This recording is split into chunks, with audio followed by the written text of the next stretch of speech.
This is your captain speaking.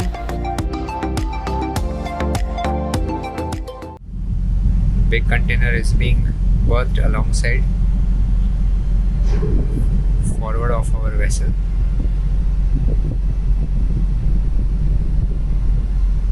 To that container terminal where the cranes are standby.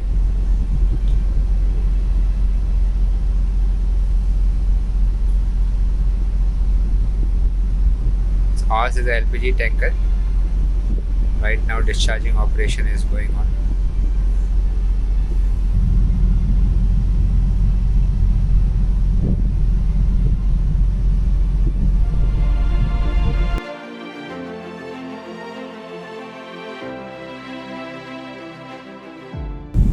It's a big container ship,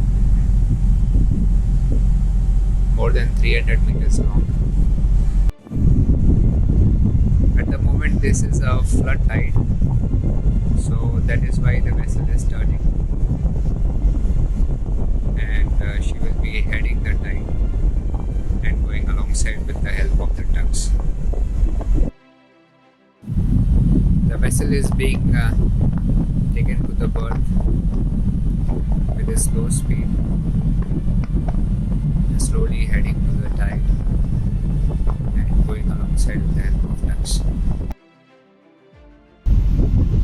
As the vessel is big in size and is deep draft,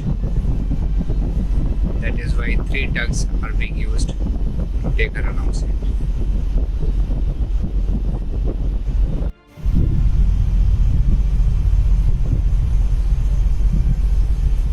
The draft of the container vessel is close to 14 meters.